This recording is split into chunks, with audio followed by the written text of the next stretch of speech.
오늘은 최고의 목수이신 예수님이라고 하는 제목으로 함께 은혜를 나누겠습니다. 혹시 새 나무 이야기 들어보신 적이 있으신지요? 이스라엘의 요단 계곡에 새 나무가 살고 있었습니다. 이 새 나무들이 각자의 소망을 꿈꾸며 살아가던 중에 첫 번째 나무가 나는 예루살렘 성전의 제단이 되면 좋겠다. 그러면은 사람들이 내게 찾아와서 하나님을 경배할 때 내가 참 그 모습 보는 게 너무 행복할 것 같다 이야기했습니다. 둘째 나무는 소망이 이스라엘의 지경을 벗어나서 지중해를 가로지르는 거대한 범선을 꿈꿨습니다.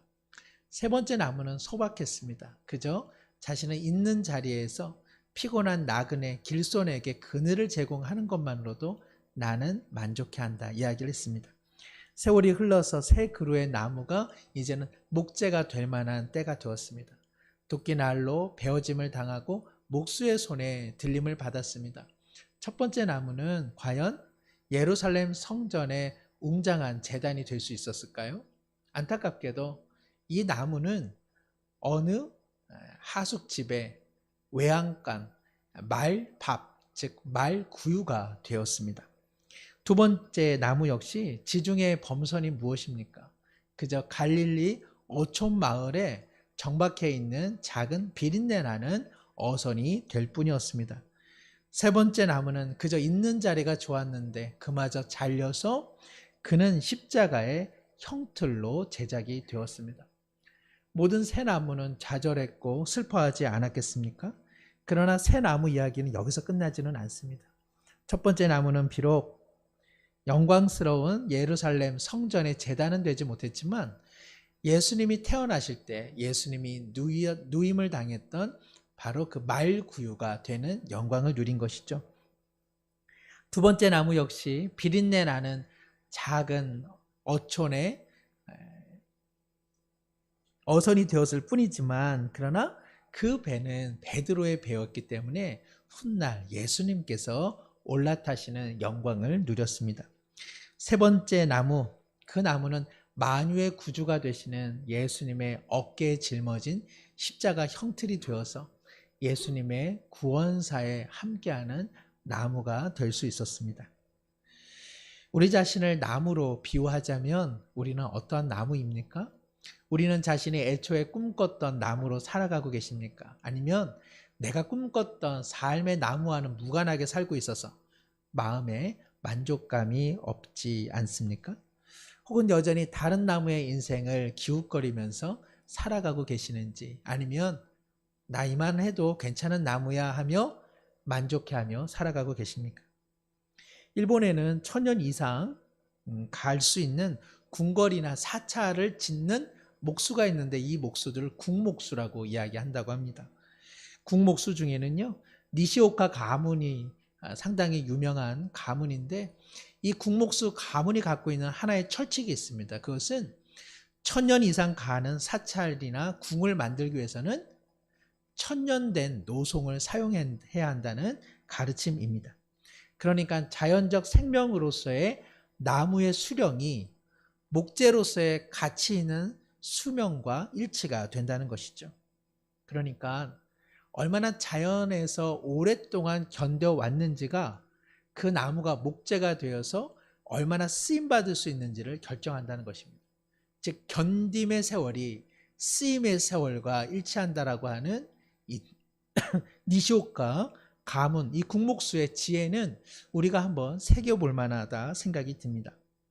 그러나 1000년의 세월을 자연에서 버텨낸 나무가 어찌 흠이 없고 어찌 뒤틀림이 없고 어찌 구부러짐이 없겠습니까?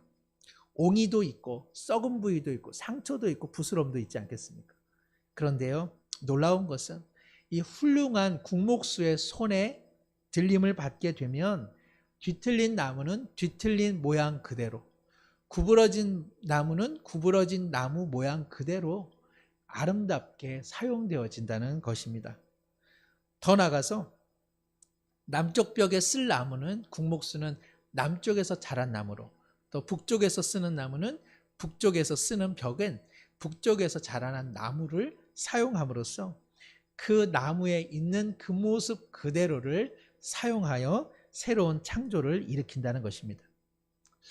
우리에게는 누가 목수이십니까? 우리 예수님이시죠. 우리 예수님이 최고의 목수이시니까 우리의 삶을 나무로 생각한다면 우리 삶이 조금 비틀려 있고 구부러져 있어도 우리는 결코 실망하지 않아도 될 것 같습니다. 왜냐하면 우리 예수님께서 일본의 국목수보다 훨씬 뛰어난 최고의 목수가 아니십니까? 김한식 목사님이라는 분의 목수 예수님이라고 하는 시를 잠시 읽어봅니다. 목수이셨네 우리 예수님. 가난한 시골 목수로 어머니 모시고 동생들 돌보느라 몹시 고단한 삶을 사셨지. 일일이 쓸어 나무 향을 아시고 나뭇결의 사연과 옹이진 아픔까지 어루만지고 다듬어 새 생명을 주신 목수 예수님.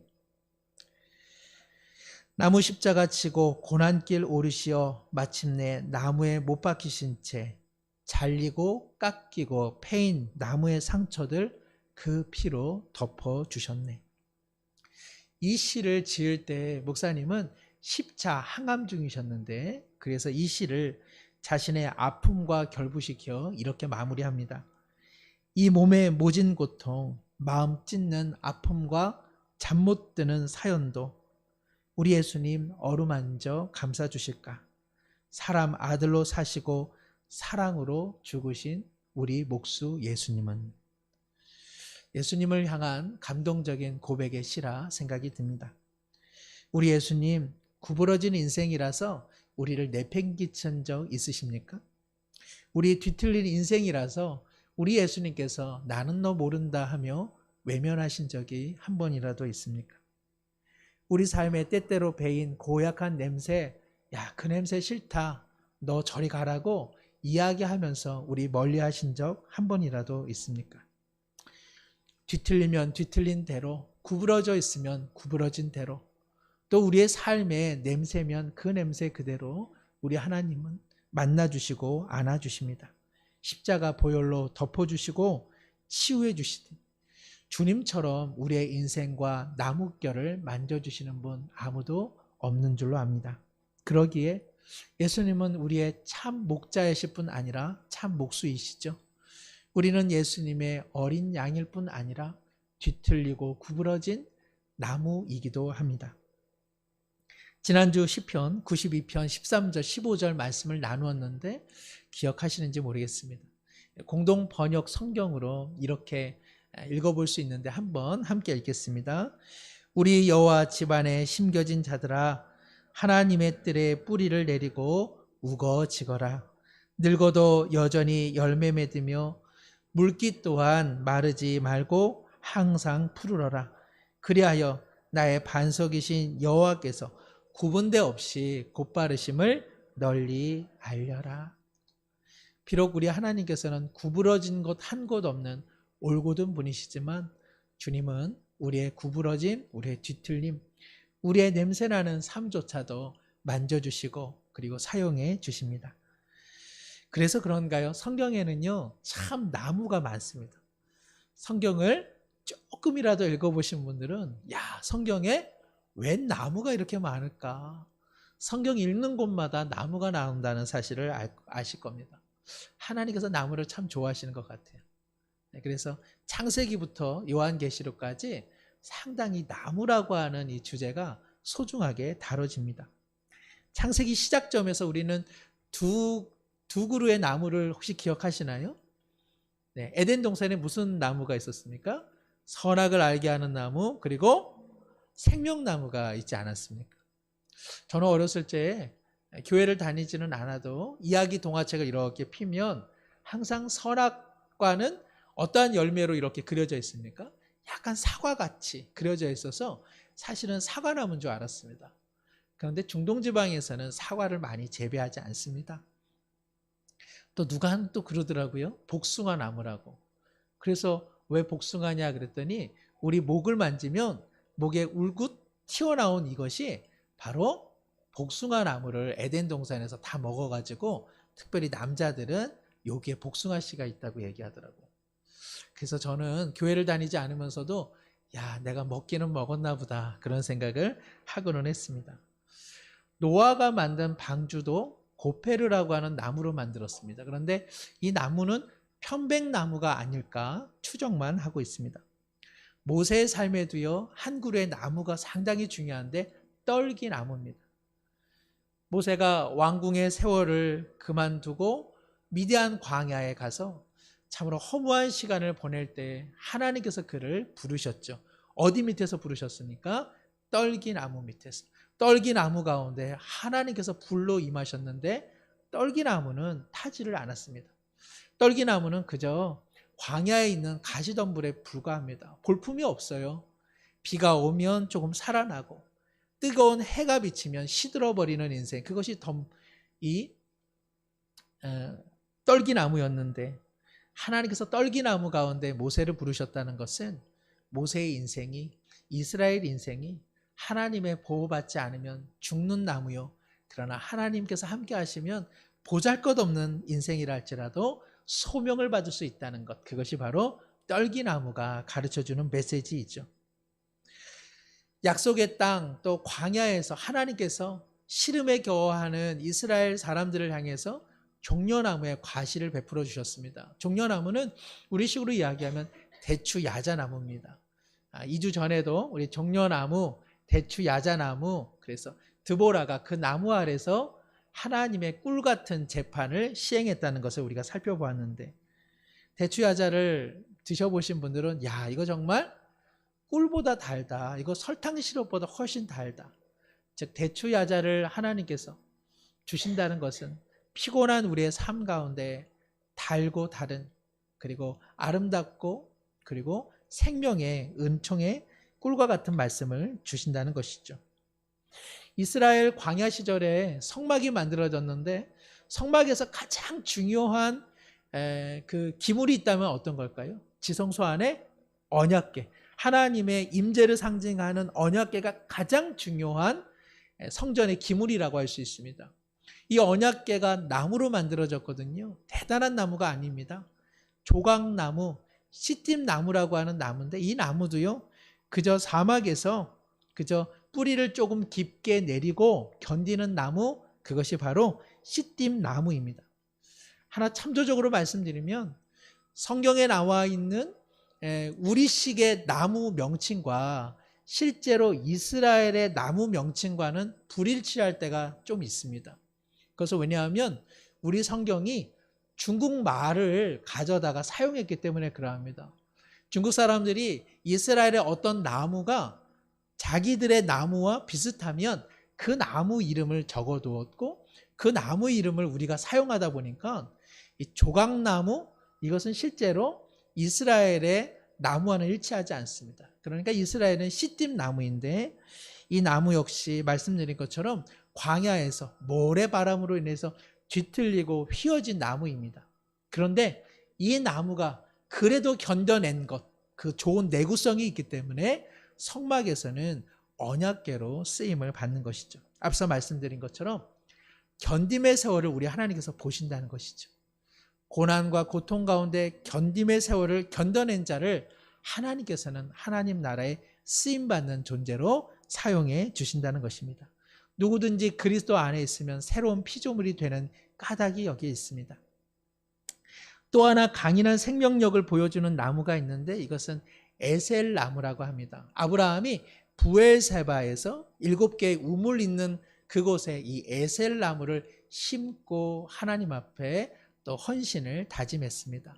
사울이 이곳에서 내가 다윗을 죽일 거야 라고 다짐했던 나무가 에셀 나무고요. 그러나 아이러니하게도 다윗은 훗날 에셀 나무 밑에 이 사울을 장사하게 됩니다.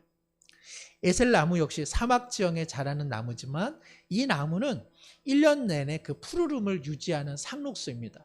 비결은 무엇일까요?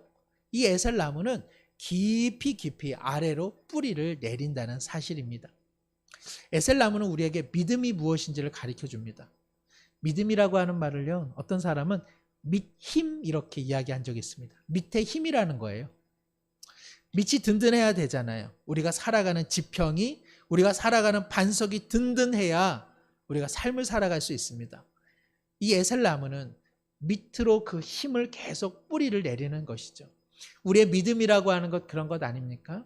하나님께로, 하나님의 말씀으로 우리 깊이 깊이 뿌리를 내리는 삶, 그런 사람이야말로 믿음이 있는 삶인 성도라고 말씀드릴 수 있습니다. 나무 어떻습니까? 나무들 보면 기특하죠. 나무는 평생 그 한 자리에만 있습니다. 나무는 학교도 가지 않고요. 나무는 세상 구경도 한 번도 한 적이 없습니다. 그런데도요, 나무는요, 많은 사람들이, 많은 것들이 나무에게 찾아갑니다. 새도 나무에게 가죠. 곤충도 나무에게 갑니다. 해도 나무를 향해서 비춰주고요. 그리고 세상의 비와 바람도 나무를 향해서 불어오고 내려옵니다. 우리의 인생 헛헛할 때 우리 어디로 갑니까? 나무에게 가죠. 그리고 나무에게 지혜를 배웁니다.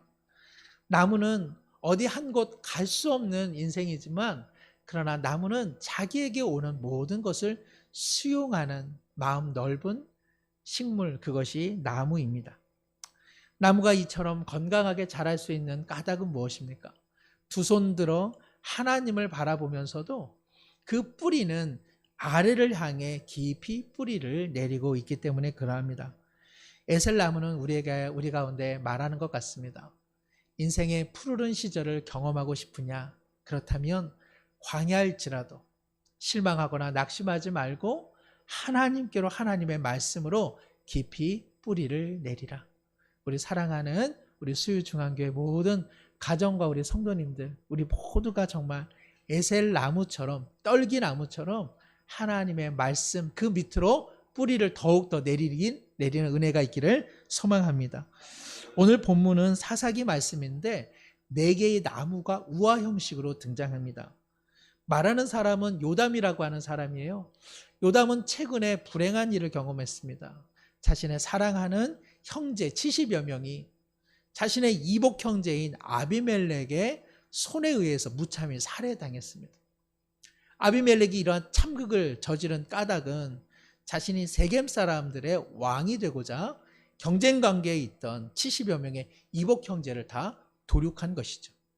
어찌어찌하여 살아남은 요담은 이제 아비멜렉을 가시나무로 비유하면서 세겜 사람들이 왕으로 추대하고자 하는 아비멜렉이 가시나무처럼 형편없는 부당성을 그는 비유를 통해서 이제 이야기하고자 합니다.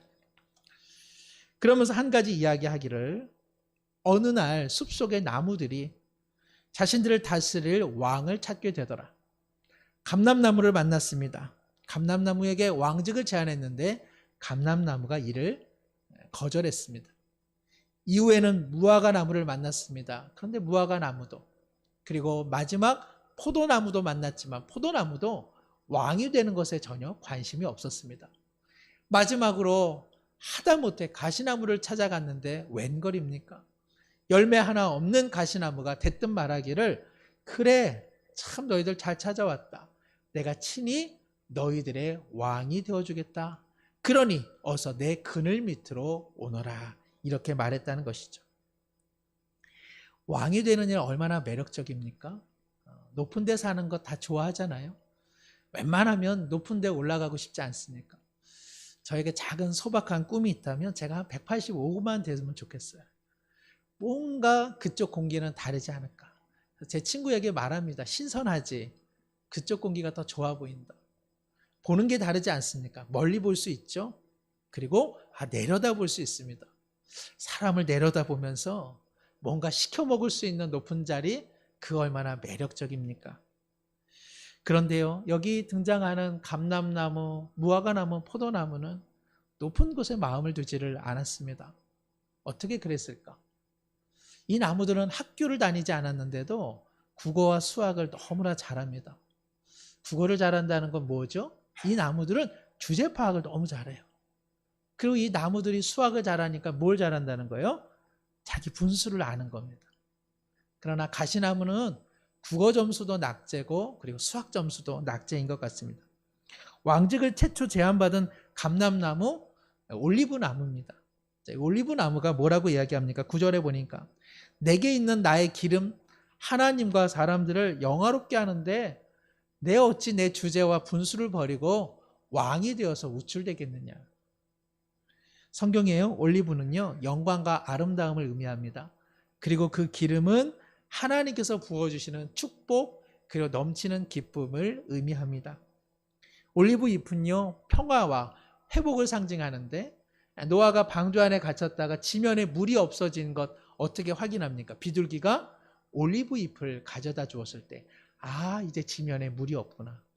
그러니까 올리브는 참 좋은 소식을 가져다 주는 것이죠. 올리브 나무는 무려 1000년 이상 수령한다고 합니다. 그래서 올리브 나무의 이 강인한 생명력, 그래서 나무 밑둥을 잘라 놓아도요 다시 새순이 돋아날 정도로 힘을 갖고 있습니다. 그래서 올리브는 회복을 의미하기도 하고, 또 올리브의 강한 내구성이 이스라엘 사람들, 목자들에게는 지팡이와 막대기로 사용되기 때문에 장차 이스라엘을 구원할 식물, 그 의미로 이 올리브가 자주 사용되었습니다. 두 번째, 무화과 나무. 제가 알기로 우리 장로님들 중에서 이 무화과 나무를 가정에서 기르셔서 단맛을 보시는 분들이 있다는 것을 압니다. 무화과 나무, 무화과 드셔보셨나요? 네, 무척 달죠. 너무너무 달고 맛이 있습니다. 특별히 피곤한 사람들, 지친 사람들에게 무화과 열매는 소생할 수 있는 그러한 치료적 약효도 갖고 있다고 합니다. 히스기야가 목숨이 위급할 때 하나님 앞에 간절한 기도를 드리죠.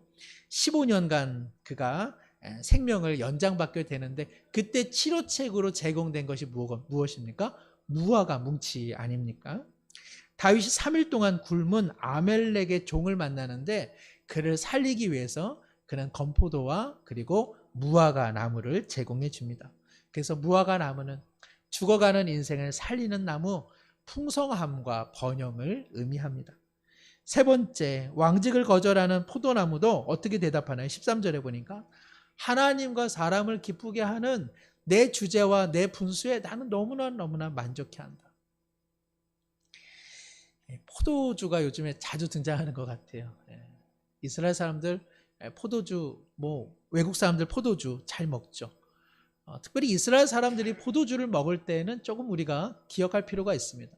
이스라엘의 지형 자체가 이 석회지대이기 때문에 물맛이 형편이 없습니다. 그래서 포도주와 물을 거의 4대 5 정도 희석해서 먹는 것, 그야말로 그들에게 그것은 음료라고 할 수 있죠. 포도는 특별히 앞서 말씀드린 노아가 홍수 이후에 지면에 심은 첫 번째 나무가 또한 포도나무이기도 합니다. 그래서 포도나무라고 하는 것은 소망을 주는 것이죠. 이스라엘 민족을 포도나무로, 포도원으로 지칭할 때가 얼마나 많이 있습니까? 그러니까 하나님께서 포도나무라고 할 때는 그 싱그러움과 그 풍성함을 가득 맺어지는 나무로 우리가 생각해 볼 수 있습니다. 가장 중요한 것, 포도나무, 포도 열매가 주는 가장 중요한 이미지는 무엇입니까? 예수 그리스도께서 우리를 위해 구원의 보혈을 흘려주심, 그것이 바로 포도 열매가 주고 있는 이미지입니다. 이처럼 감람나무, 무화과나무, 포도나무는 자신들의 열매의 쓰임에 너무나 감사하고 만족해하고 지금 즐거워하고 있습니다. 그래서 그들은 왕에 대해 관심이 없습니다. 그래서 그들은 왕을 뭐라고 표현하고 있습니까? 나무 셋이 동일하게 왕을 우쭐대는 녀석이라고 이야기하고 있습니다. 이번에 우리나라에 이제 왕을 뽑지 않습니까? 왕이라고 하는 자리, 우쭐대는 자리 아니라 섬기는 자리라고 성경은 이야기하고 있습니다. 그러나 많은 사람들이 왕이 되고자 하는 이면에는 이처럼 우쭐대고자 하는 마음이 있지 않습니까? 높아지려고 하는 마음 한꺼풀을 이렇게 벗겨보면 거기에 섬기는 마음보다 우쭐대는 마음을 갖고 있습니다. 요란한 빈 것들이 요란합니다. 비어진 사람들이 오히려 높은 자리를 더욱 쟁취하려고 합니다. 비어있는 사람일수록 우쭐대면서 자기 과시 그리고 자기 인정의 욕구를 충족시키려 다른 사람을 수단화시킵니다. 바로 이것이 가시나무가 갖고 있는 허세이죠. 왕직을 제안받은 가시나무는 15절에 그 왕직을 어떠한 용기가 있는지 그것을 수락하면서 말하기를 내 그늘에 피하라고 이야기합니다. 앞서 말씀드린 것처럼 가시나무는 가시만 있을 뿐 그늘이 없죠. 어제 우리 남녀 전도회 식구분들 오셔서 성탄 장식 하는데 우리 연재 우리 1학년짜리가 이렇게 엄마 따라 왔더라고요. 제가 붕어빵을 사다 주면서 말했어요. 연재야, 이 붕어빵에 가시가 있어. 그러니까 가시 조심하면서 먹어야 된다. 예. 붕어빵에 가시가 있습니까? 없습니까? 예. 붕어도 없기에 가시도 없죠. 그러나 가시나무에는 온통 가시천지입니다. 그런데도 가시나무는 나에게 충성하면 그늘을 제공해 주겠다고 우쭐대면서 혹여라도 왕으로 세우되 나를 배반하면 내가 백향목 나무를 불사를 정도의 그 불의 위력으로 너희들을 심판하겠다고 으름장을 내놓고 있습니다. 이 백향목이라고 하는 것은 가장 단단한 나무, 가장 좋은 목재나무인데 가시나무가 자기는 이 백향목도 태울 수 있는 위력을 갖고 있다고 허세를 부리고 있는 것이죠. 우리는 어느 나무에 해당되는 삶을 살아가고 있습니까?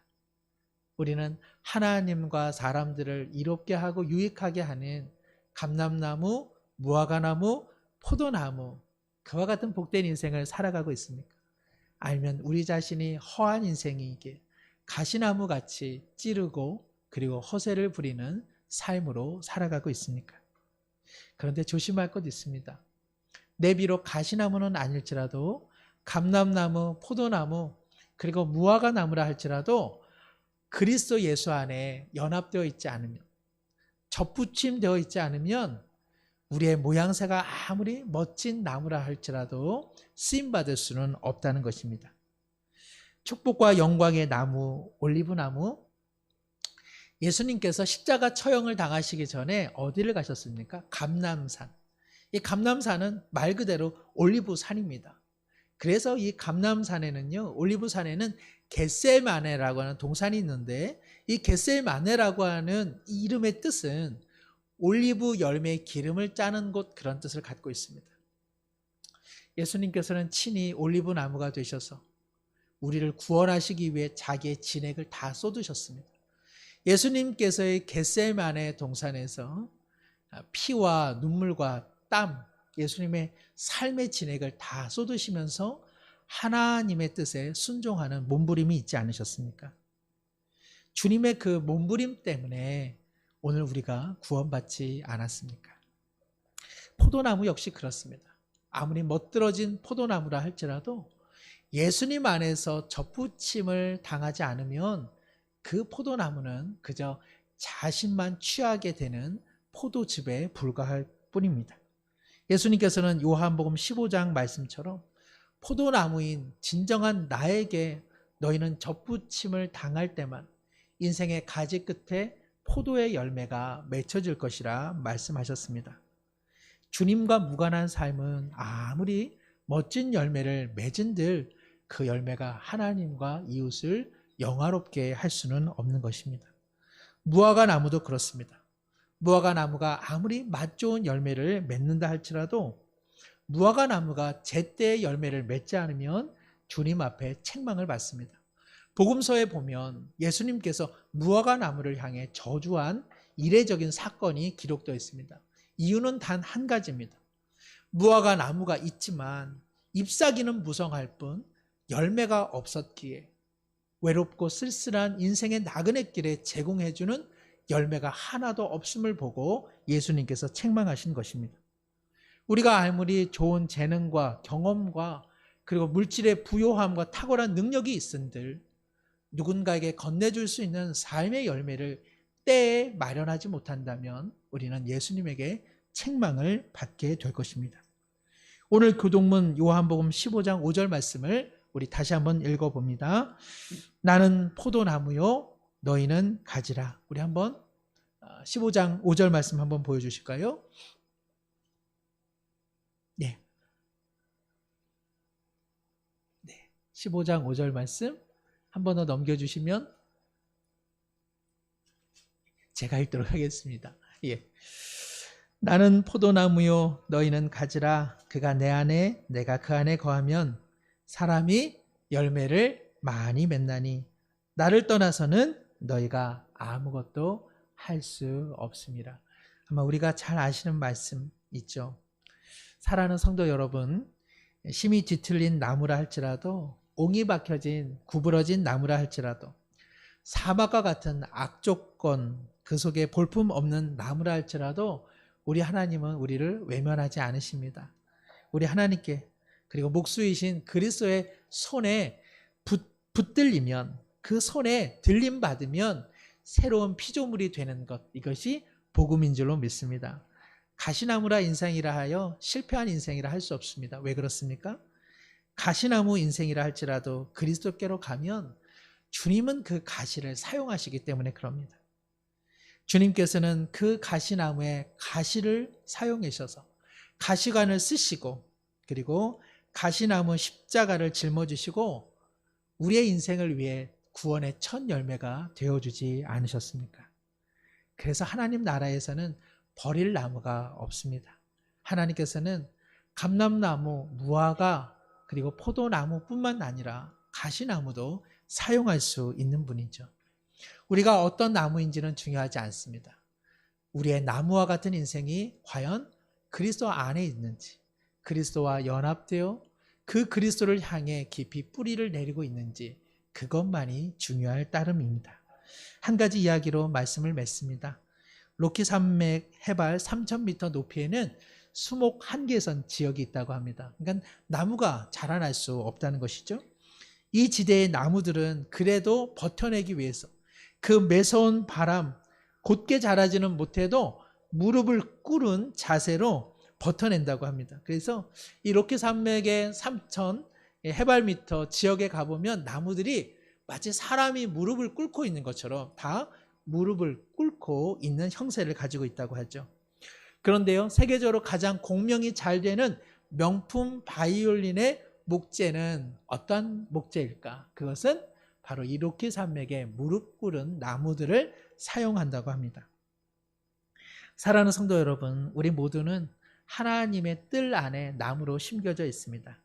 막 그렇다고 해서 세상의 모진 풍파와 세찬 바람으로 우리가 다 모면할 수는 없죠. 그래서 우리의 삶에 뒤틀림도 있고 구부러짐도 있고 옹이도 있고 상처도 있고 아픔도 있습니다.